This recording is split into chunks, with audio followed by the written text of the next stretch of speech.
Premo atuye mamunyina hama makwaba diba UTV subra so sense mahudra yensa kan ne fie da wie yede eba ebesomo aseda ko ediama this way chocolate drink aya Ghana koko ne yede aye ede aya na wanombi your best point savings and loans and best assurance special ice natural mineral water hudori nada ka ubi nene omobo michidom Yaires clothing asha matade me waye fe ena mitini so yellow less locks for ena yede mame and some yede eba no de dimu akote no ebi enie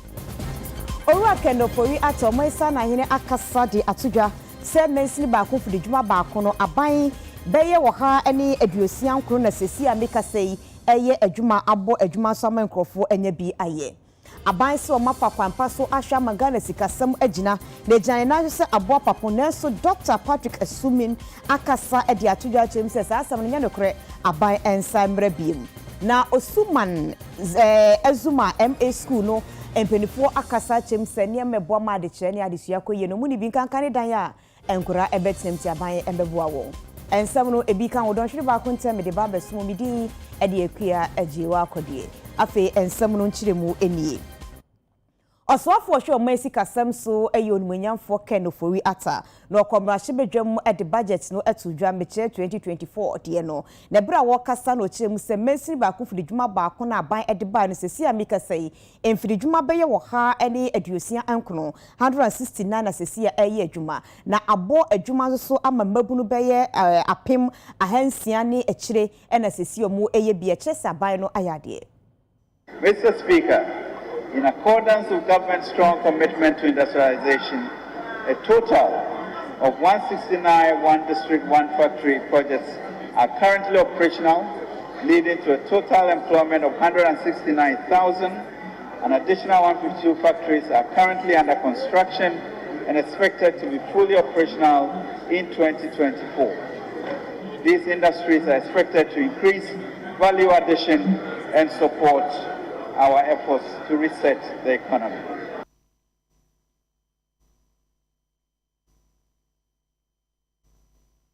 Na santi mantem swafo akasa de atudwa se contractor ni a wo ye adwuma e wo Suame interchange no oma ne ho nye ha na wonwie entem entini nsɛmfiri ho na ma akobedie enkoso wa no wo asante mantemu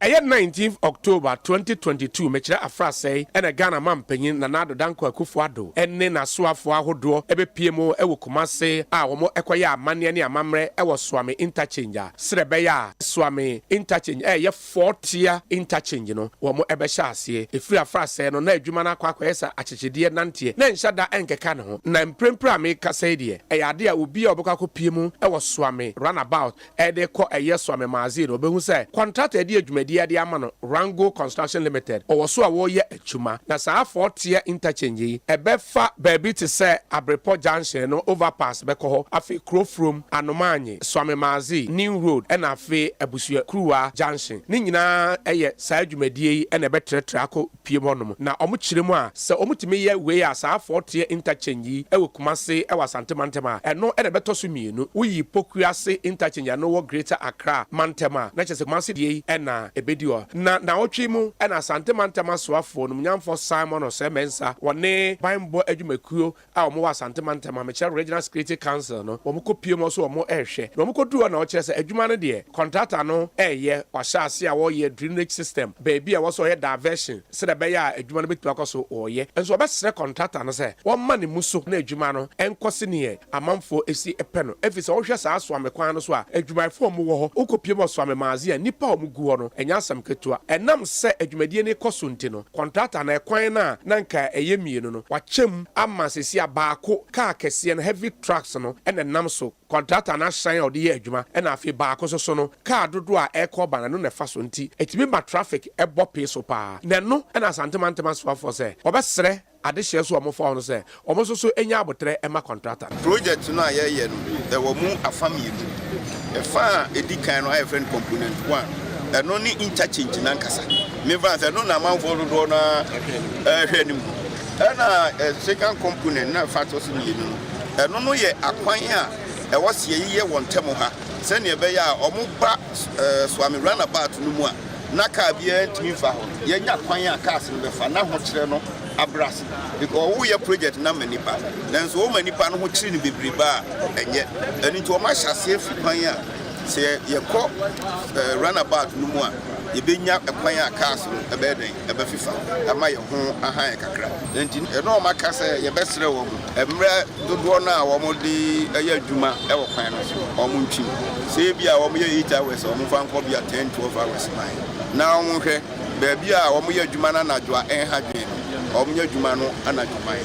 na instead so mo be wie January 2025 wo mo tumi wie be September ending 2024 Engineer Dennis Ono and a consultant and a master argument on and some for so we are currently dealing with the local rules component, and the local rules component is for 24 months period. We have gone through a period of 6 months that was dedicated to the design and design review of all the designs that the contractor submitted. We are transitioning from the design review period to construction. And currently we have started on the offensive Suame road, widening of the road. And we are also doing some drains as well as pavements. And we have also put diversion in place and then removal of certain utilities that are obstructing the road. All these activities are currently ongoing.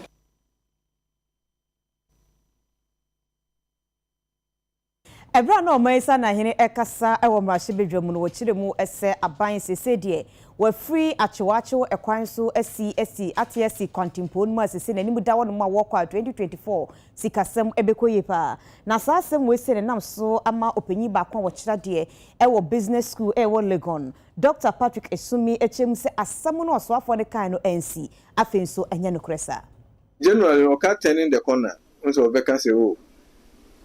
inflation has started to come. Currency no so started to kakra no say GDP no so cost kakra. But minimum the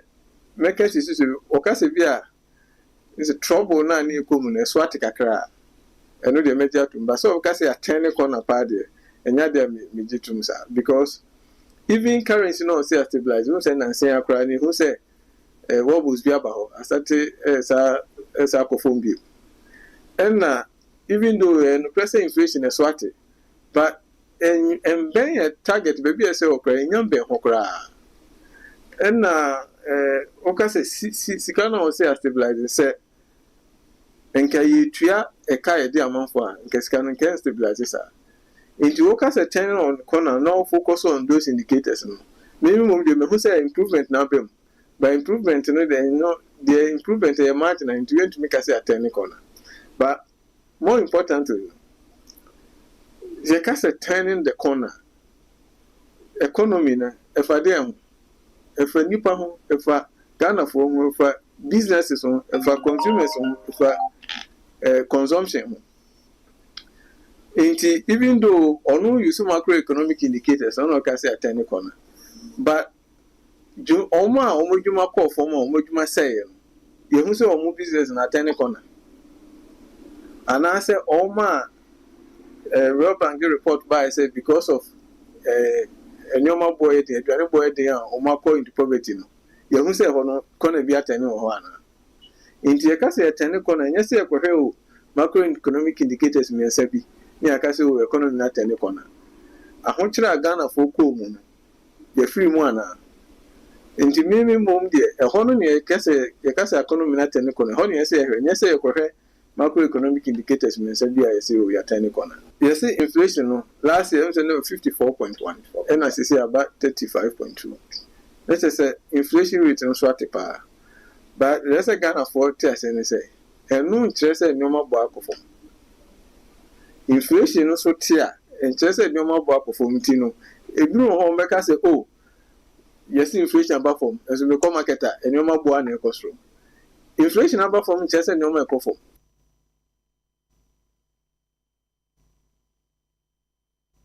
And empuni mpujumedi ekoso ewo UTV so nenam so emaja kwabena etena dwam na penyina wono ne hwenkita odie so ewo NDC amayekonimu lawyer Sam Jemfi ene baye kasaye mu no de tudwa chem se aban we se ne de woye ahomaso wopemenko ame ho pasaminkunya adininya wono mom epese woye akesesem na Ghana fo ehu yawo eno tina ma enne Ghana yebre no wonwene Ghana fo ho kura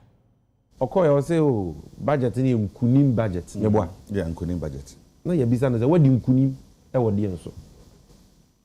obronsam na modi nisu nkunim ana modi nkunim bo hia so adwuma ni Ghana no na modi su nkunim ana ase de because aban we aban they are full of cheap sloganeering insese omode ntu ene ahoto ebe gugu akwam no omode de omo ya ne se omo tena dan mu a na omo akopɛ slogan bi aba na omo de aba na omo de tonyo eji di slogans na chia ubedi udokno kwa eya sa frakadam no no omo de aye Ghana fo from 2016 a no omo bonto ase ye nto aba ma omo betena akonwa so ABC there is all been slogans shini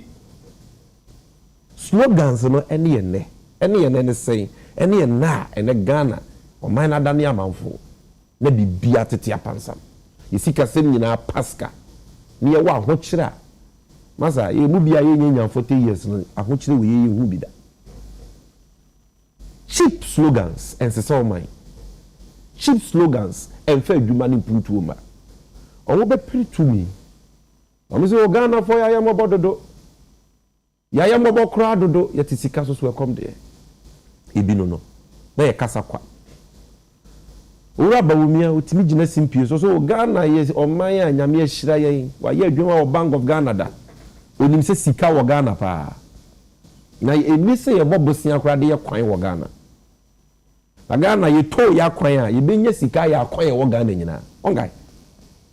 These are the very people we are talking about. Monto abamaya ye be one district one factory, one village one dam, constituency bia afibia ye be ma $1 million.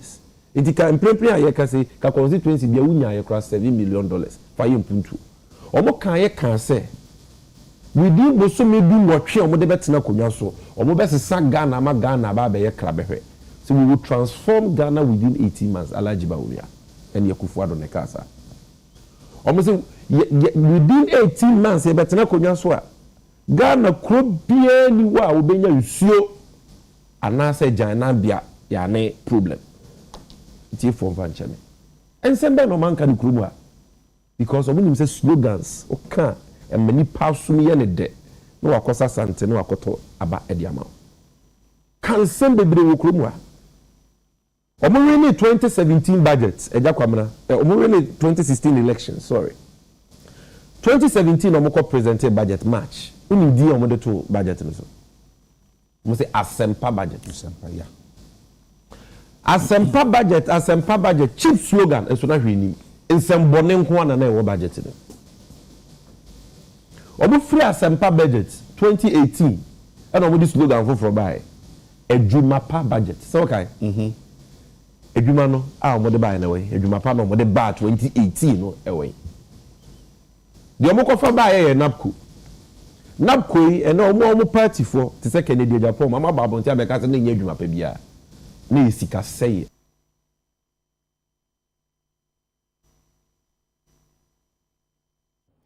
Amapayin da John Dramani Mambo kra Franka muma NDC amayikono di nenu esiwa wobo entwa eno ewo bono mantamnim na oko akopiem mu ewo wenchi a watni din se Ghana anase build Ghana to yesiesie Ghana ye Ghana biem na oko abekochia eye wanchi hene bra woko no yense ntwoni Nadia Cynthia Donko edinachi owo ahomane so Nadia kwaba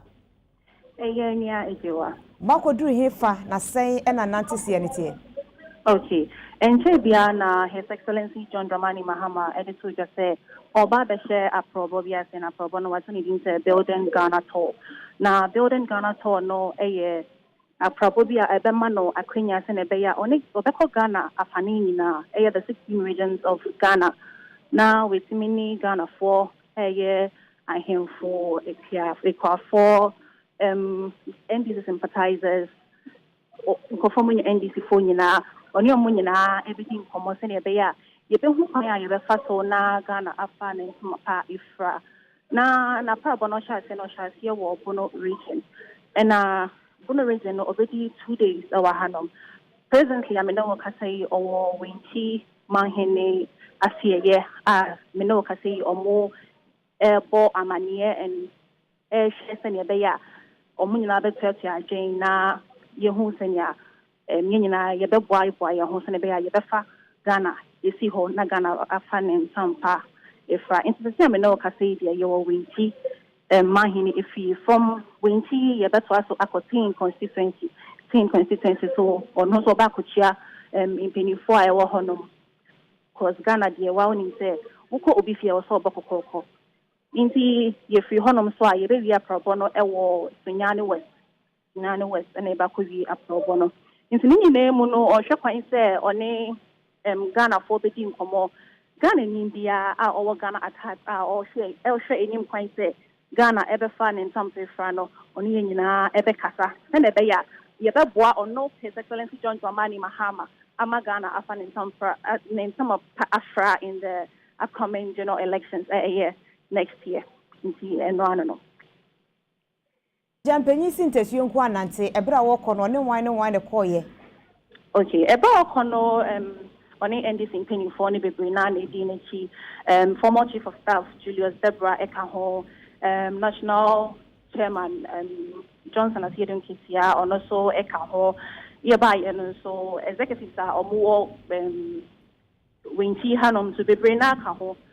and a lot of NDC sympathizers and supporters so ewa hanum ebi. Okay.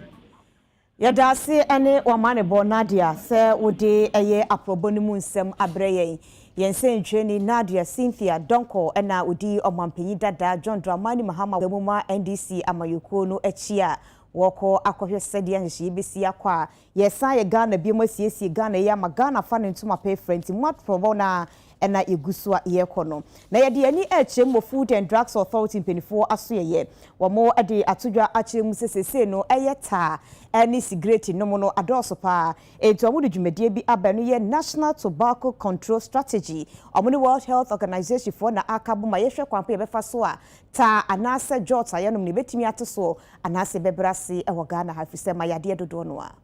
eho akwa bia wonom cigarette etimi ma yare nti se aso minus ye nia mani ensi anokwan a na wo se ye mbo nipa ho ban nti de ye no se ye de mra bi begu kwan ma ana se ne begu kwan ma emma obi akra kondo se obekọ no akwa akoto cigarette na so obenum bi ebi ne se ye be ye se bia ye borders ni nyina man for the cigarette program no yesi no to share na share ya enye health for nko a ye wo we say security agencies ye wo law we say lawyers wo attorney general's office ye wo national security media for kra so mo ha no mo ntie nyina ya ka bo mo say sa document ya launching hwese medical can say yam peso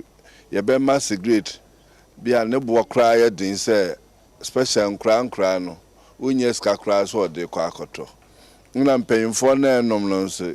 ye be say be restrict say untim unya ba bia akwa akonom no ti bia obehye ofie no anom na say o de poison one kra ubeye we say nti sa strategy no na ya launch ne strategy no ye say kwan e be fa so a sa maybe policy and tobacco control no kwan e be fa so e betumi akọ afie mu e be communities ama obia hunu ya akwanya abandi ato form e dey boss great no ho ban for FDA yen law no Public Health Act 851/2012 no part 6 ni nyina comprehensive smoke free policies ban nim we will enforce the law once a banned in the country ye de be adwuma inti ye citizenry advocacy ni ade na ebia ye amend the law na mo be ka se mo aman ni ade ni research ni ade ayaye na fe itimi inform decision ni e de abani but for now ye de betimi aye ni say ye de niema egu akwan mu a say itimi enforce sa provisions ni nyina to the latter to say a ban of smoking in public places to say minimum age restriction, your bon kola who buy won't mean sumano, won't mean smoky well the presence. To say you introduce tax reform, some money boy ding recently, yeah, taxa. In the sub-region, the highest, there were two tax systems, hybrid, any ad valorem, and no one public education. They be a schools, markets, their best near their cobo and crofoko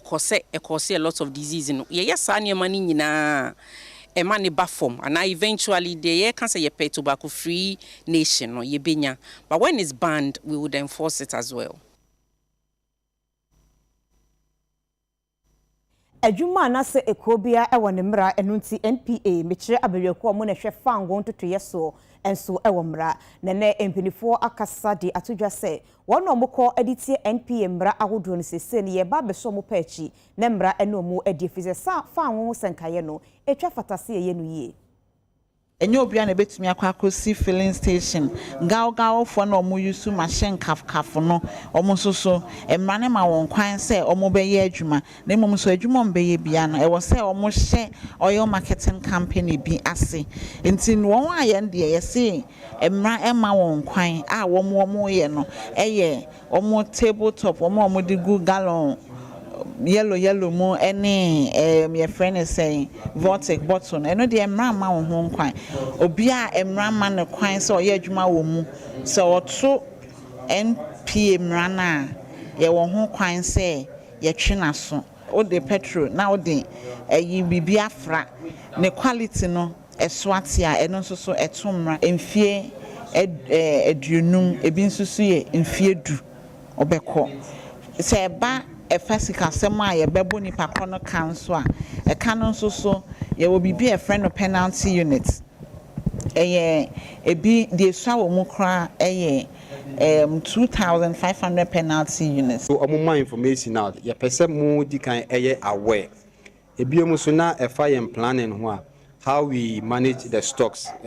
because ebeka say inventory stocks fango e wo mining we kwan e fa so be mu mesenia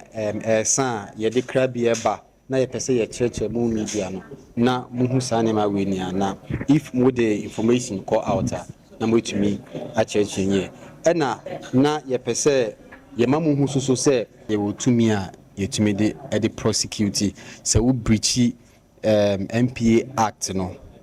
any section of it ye betumi a prosecute direct efa fu on sem de ye betumi akase nia omoton ewo stations e wo bonomantem ini aye kojin se mo any concerns bibi a mo pese mo ti ase e fa yedwumaden ho a you always welcome mo betimi aba your office na ye betimi ni mo enyin kita mo de ni a cheche mo bibia.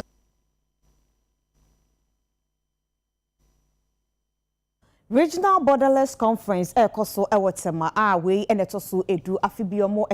na Ghana Shippers Authority omo ene asuyeye be miensa na akabomu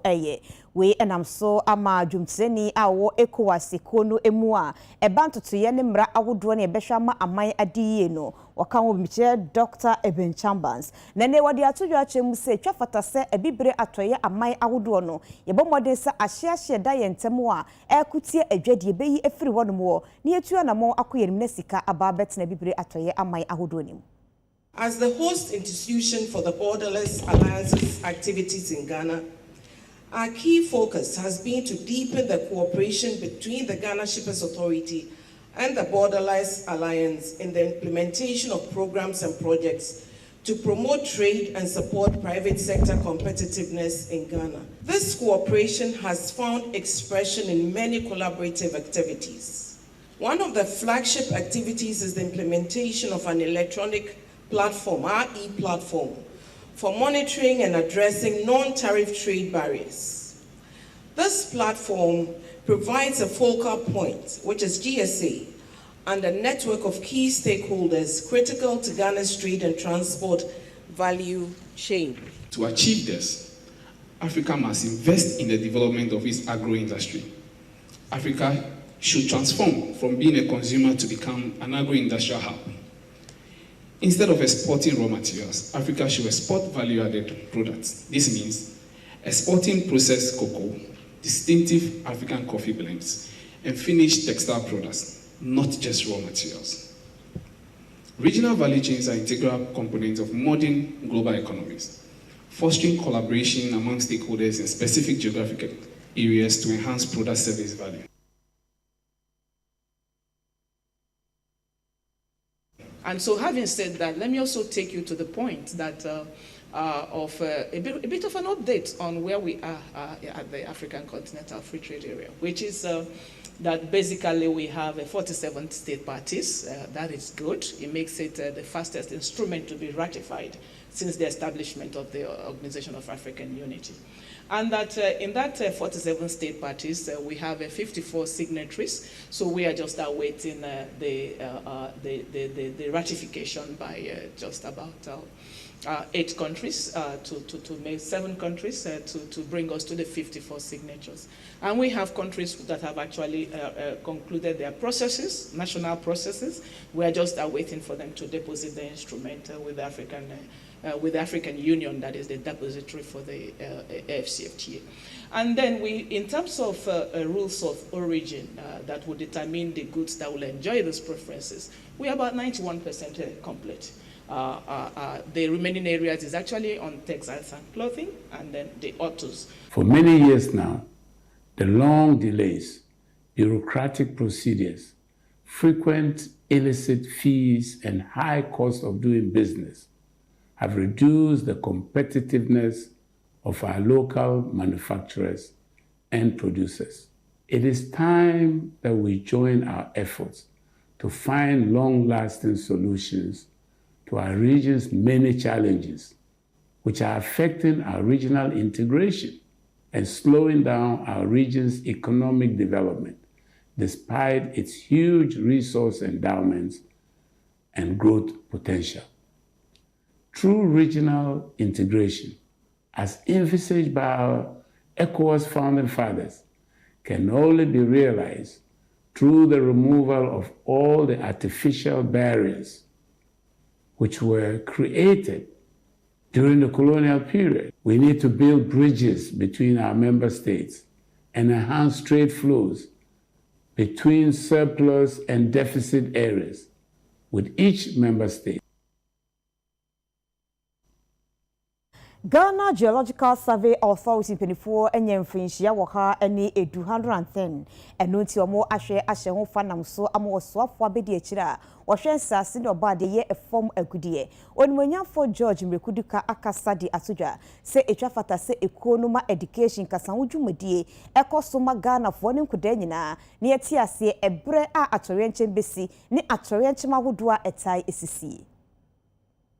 Ghana Geological Survey Authority enye mfinhia polpoli wo ha eni edu na oman Ghana Mamra Act 2016 Act 928 tema won kwan se won dwumadie no wonhwe hu ni se babia Ghana ya hyede nyina no obebu ni yi na dwumadie be betima ye wo ha wade am oman no obetu hu anamon na afi asase woso obehwe hu nsem kai na futuo bi wo hodo mu a wode amagana fo esan wona sede so obade ne patwe hu ahia so no won so oboa no obo hu ban bi na afi ansan we besi dan po oman Ghana mu no ohwe hu ni se bia ye no esefata na wogina so mani pakro ntumi krata ansa na obesi ni dan a wosini dan na ekoya fisha dase no ene oso afo be de che oda so ehwa asase ene obade ne patwe hu ahia so ano orumunyamfo George Mrekuduka de na nimonyam kwa kopie mu awase bi openyini ka sem no ode tu ekoya nim sasa so so hu sem kai no won fa mu kasa kire ma Ghana fo pa na kame akoyese asase wo so si na o se Ghana fo ye no dodo na enim. The GGSA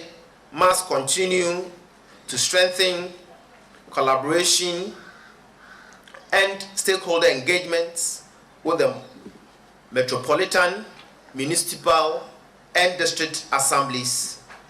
traditional authorities, and other government agencies to make the implementation processes a smooth one. There is also the need for the GGSA to expand its outreach programs to educate communities on natural disasters and natural resources management, as well as schools, so that young people can learn about them at an early stage. Openyina wo hwechiri Ghana Geological Survey Authority ora Isaac Kuwan Ngwembele enso fa konya ne so a asase wo so na num ho no yi niti e won kan wo de ho nsem atudwa sei eastern part of Ghana and most especially eastern part of Accra hona some say Weja Dansuman Pambros area ho eko Makati along Equapin Ridge no ehona eyet say ehona more earthquake prone, but apart from that enye say ehon kwana eye danger to we no which recent occurrences are eba ebi yeah what Jamestown eba you have to drop down, go under something and hold tight till the event is over,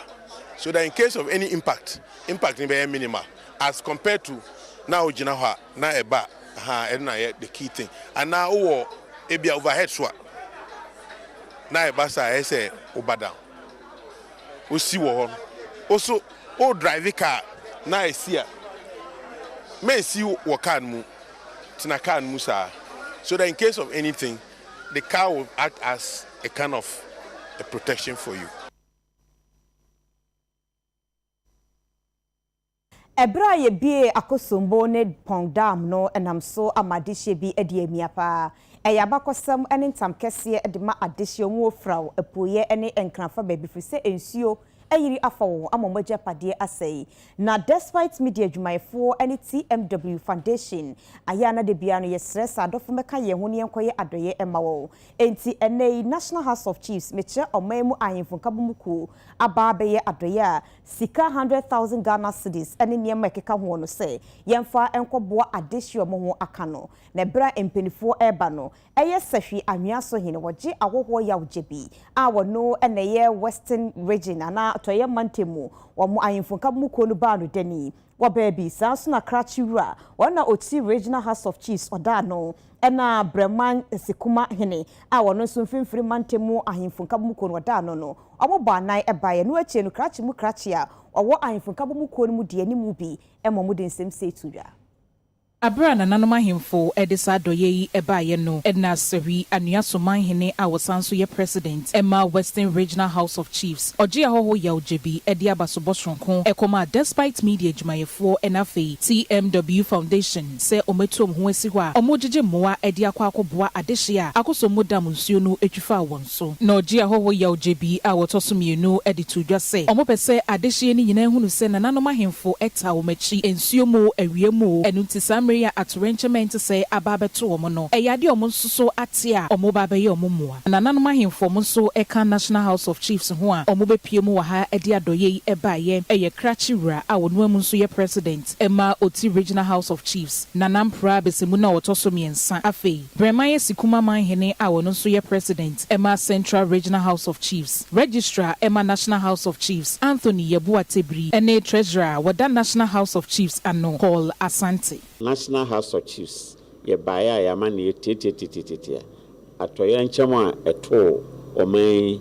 a eka regions bese enso anan kro no enti ne oha amsensuo no se ne etotoye no ema VR4 ebie omen no ema miamia bebre ana omani na ese woniema amanfo ahyase se ye ntoboa kakra yenso ye National House of Chiefs ejina ahemfo nyina nemu nentina wo se ye bibi ekire wo man se ne ato no nyina ye no nti ye baaye a ejina National House of Chiefs anemu ene ahemfo wo Ghana nyina anemu eba na ye wo bibi kakra no eye sika eye 100,000 Ghana cedis a titi no na kane no na ke frɛ no 1 billion anu ne kuta ya de be mamo na aka onwo a oho aka no obonsa aka nti baya ne amane ya no na mo me de mase sa de ba enso no mo gina mo pa na mo boda wuro na mo bo moden aboa ama onwo ho no no enya ahoto kakra Enwechi no ena ejakwabena panyi ba kwa wotene dwem ebo UTV adechenstroma dwumedie so ejina despite media NTMW Foundation anemu ede nase sronkon ekoma National House of Chiefs se omode adoye ntisa aba besi yeso se yemfa nkonkoye moa ema dehia akosomu dam nsuo no eyirifa wo mu bejina medwuma wura no manemu na yeda sida PCA amamo se enyumeku ahodo ewo mamu nyina mu no manya gidie wo bia mu se despite media mu na munya gidie se bibi se be kayensa ye beto apete amobia ansa tumi aka bi ye demo se dede kanya kopon hira mo papa mo akire se mo ye ye agya no mu ampa mo na mo hwe ye sonso ampa na ye de ani akɔhu de ɛkɔso wɔ emi ahodo ni nyina na ebetumi akase amanfo ni hia mo apa nti bi sɛ mo ye abai no obren bɛsa about the right time pa me gidi sɛ ebetumi aboa ma wo mo wɔ ahokyere mu no wɔn so ho atumi aheha wo kakra na bo a ye hye mo ɛne sɛ ye adwuma wura no monim sɛ de mo dibresi tie wɔ man yi mu nti wɔn de atete adwumayɛfo ni nyina ye hye mo bɔ sɛ sika ya mo de abai bebi esese ku biara no ya de beko obia esese ne nsaka bibia no ye bema ne nsaka na se de ma mu wie nso a de be fie kire beba a eye emuaya ese ye de brɛ mu no so no ye de bebrɛ mu enti se de apotokas we ka no ye say Oliver Twist ask for more enti nananu matra konwa aye National House of Chiefs motumi abaye ade fefe sei edema womo akosombo damu ye bie na ka womo no enu se nananom hema nso wo ho ntie bi a mokɔ a madaroma mbotumi na o makasa kakra na bia omo so mu bu aboso ano a kakra bi omo so benya bia no omo so matumi ede abababo enu se we no akire no ye be sante mo nka bio ntie edam ase ye kwa o manusuni ene ensenchuri Jacob Kubi edi nkomo ede freedom abra ene se yekum obi ato ensuo mu ewo pom wono mo no ebetimi aboye nchirimu Jacob ahofe etise nana bi hoja bebia wudru no bebia wugina domi abra no eba no se na yekum obi yo mini o ka se dia sem we esiri eye enu a ewie mu ena enya ne ntia se eye domi abra ekura ye frɛ no eye tonga copy na adi densu a ewo ho no na ya di obi nkra efinisem a enipa no eda nsunum nti call no ba sha no medio say yo ebepie mu ewa ha sei na ebepie mu wa ha no unit committee or work south member ba ko a ye fe no nya for Joseph ono ena na ogina emunu ho na ono kire mu se anu a ono so wo ho no te ye te na ye so ye tie ya ena ono bepie mu asusa edifree na ye babia ye bepie mu no ena bo modern efi domi abraho ena ofe police for omo denchira a omo sa police for no omo hye amanfo police for ase say bibi say ina to adehia ewo domi abraha say a police for dey say yo ebepie mu ewo ho abra omo bo modern eyi emunu efi densunum na de to abonte no o hwe nipa na ni fie no ko be say 40 years or bema na o hwe ne hu no aye say sekan na ye de awowo nipa na mechi ni sa ho eno tese ne na hu nyina na wa hwe ne nkwana na oda nsu no na we hu sama ewo mu ni say abia a police for eyi emunu efi nsu no di pi abonte no omotumi ebo modern experiment mu ha nyina na omode no ehye emu kutukum baga omode emu hwemu bi omode ni hwemu pepepe omosanso spray ho pepepe omowie no nkra omode ja unit committee member say omuni ehyen a ombetumi afa emunu edi akopie mu ewo miokobia minu kasi efi enura ewia besi ne ewia minu kasi sisi munu eda ho mo a eyi enka a etese ohawa ediba mantemu ha no enye asemkuma idade se wo ha no ne omo kan nya no se omo besre a police for omo wa denchira ene kaso amanfom se omo mbo modern no omo fa esemba no mbe fa emunu enfanko ade se wo ha ni nya so kire mu a sene emunu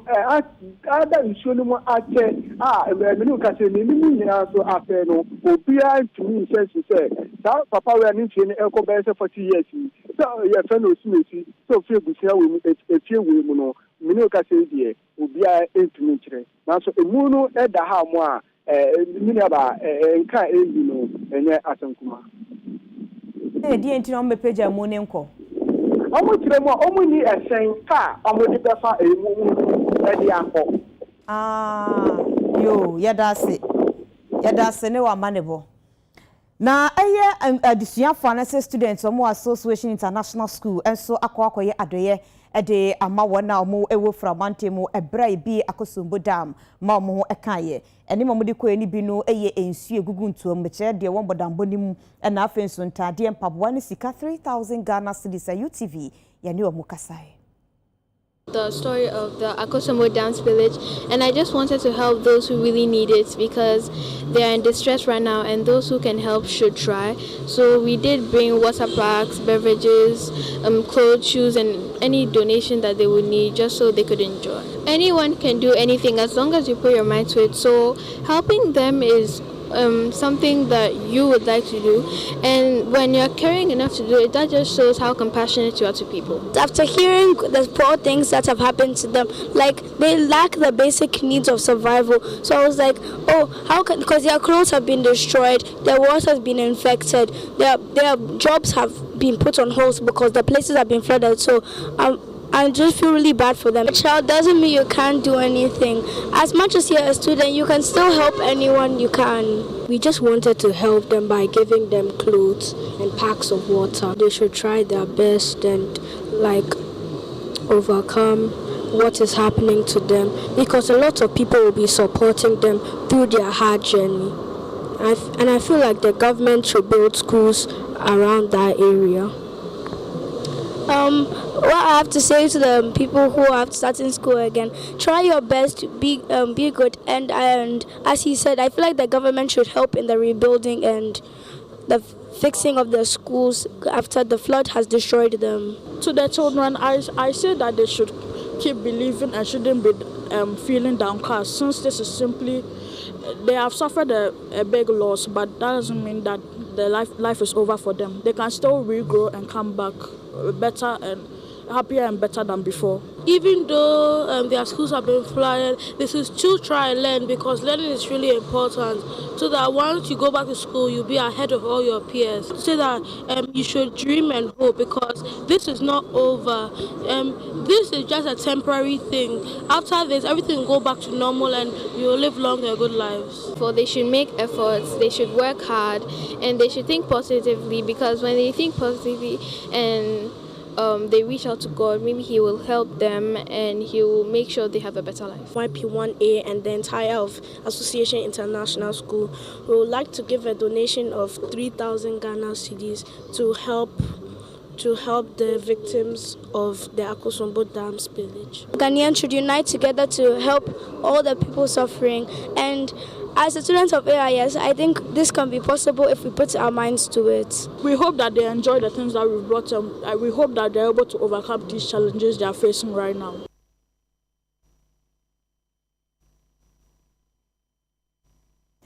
National STEM Innovation the eye dwumadi a mpenifoɔ de hyehyɛ so ɛsɔ nkura na adwene hwɛ ɛwɔ STEM hyehyɛ ahodoɔ ne mu na de ɛtɔ so mienu ɛkɔ awieye no na Ahafoman Senior High School ɛna ɛdi nkunim ɛnam so amɔsoafoɔ no na hwɛ ɔman nwumasua so Dr. Yawo Asai Adutwum abɔ maba so sɛ ɔmo ayade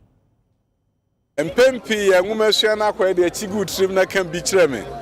na memfa ngu paper so de brofesi chew poor pass and forget aha de mu behu ye enye nubia enwuma suansi se sronko mampani na nado danko kufuado ama ya akwanya se yenye no oman mu no ene eho entumapa ena mu hu ye apa ho ntuma enkwale apa ho ntuma omada bibia di a kire se enwuma suan esesa obusa kwala ekwan be na befa so abeya de wa kirew ekwan be na afa so awoye no wa kirew ubusa se ekwan be na befa so abesesa no wa kirew we have maba a free Ahafoman. Ubekasa Ahafoman a girls' school, and a girls' school, and so man kwam do maba be dinku nim kese no kire say maba no so about science, technology, engineering and mathematics are omo mu chefa pa. Ahafoman Senior High School on my ade ye on my young who say ade amema to me no e man so e den to me ye e ma kokodro for my ade o matumi akokoden edi ekan a mema omummo na me hu ni so mo fa ni say the sky is their stepping stone. There is more great opportunities for them. Where your second edition this year any NEIP for neba on board into sa project na nkra na ye na ye be mo card amomako NEIP omo innovation hubs are a world country ni na ni aboa omo amomako commercialize project na nkra no ye den aye no sanye me nia no omo hwe